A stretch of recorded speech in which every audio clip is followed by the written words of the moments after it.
Thank you for tuning in and joining me for another episode of Forgotten Gear Restorations, where I am picking up where I left off on this old Rivera BM-100, also known as a Chris Duarte signature model. I'm going to be removing or lifting the power supply PCB and seeing if I can repair what the other tech damaged and failed to repair in the first place. Let's dig in and find out what's up. As always, thank you, and I hope this finds you and yours well. Good morning, guys. Mark, you in particular this time.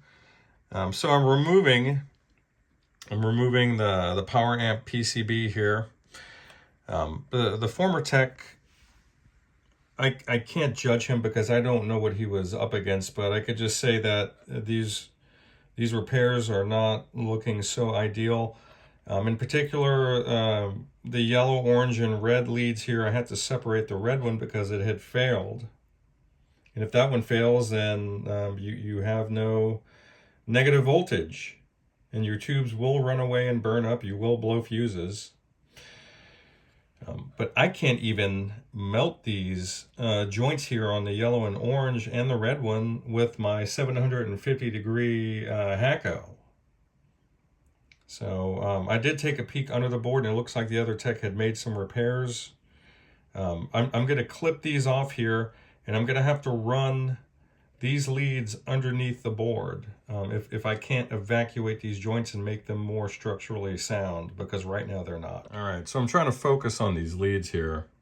You can see that I've tinned them. So these are nice and clean. However, this guy, it looks like some of that chemical, and I can't focus in on it so well. There you go. I've trimmed off about 1.5 inches of this lead.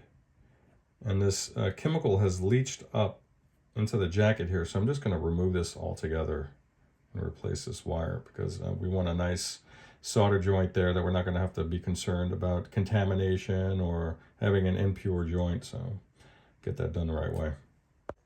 And we're back. So I have I don't like to be in this position where I've got to like be hypercritical. Sorry about that. Or I've got to be hypercritical about another dude's work, and that's not really what this is. Not the thrust of this video, and it's not ever going to be. But when someone tells you that an electrolytic like this guy had leaked onto the circuit board and caused a corrosive type of a reaction,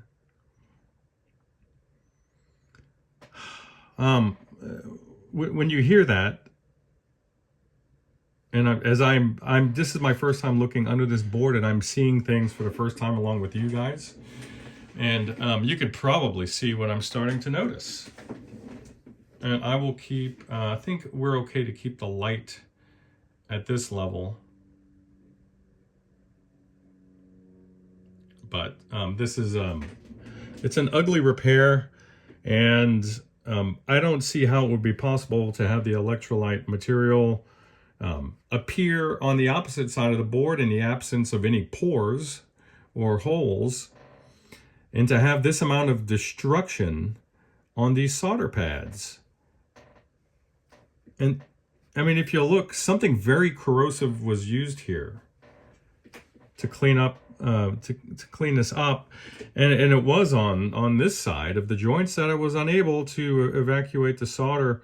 So I'm going to try again on this side, and I'm hoping that these dark areas that I'm seeing here along the traces are not from, or it's not from an over voltage or current situation, but it's from, and it looks like these were not boiled. It looks like these were treated chemically with something that was very corrosive, and I'm just wondering about the condition of these traces. I mean, there should be masking over the top. Let's see where this thing, it looks like, yeah, I mean, this is the side. It just looks like a very corrosive agent was used clean these off, and it should never be. I mean, you should not need to go any harsher than isopropyl alcohol in the highest percentage. So, kind of an ugly repair, but it's not always about aesthetics. It's about just doing it right, and I'm not so certain that I'm looking at that right now. So, so my job right now is going to be seeing if I can evacuate these joints here.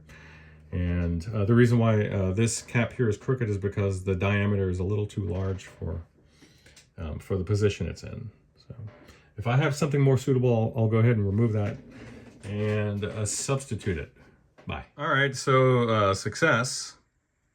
You could probably see through every one of these holes, and thankfully Paul Rivera used an eyelet that was crimped on top of the solder pad to create this insane situation, and I'm really glad he did, because had he not, this would not have survived.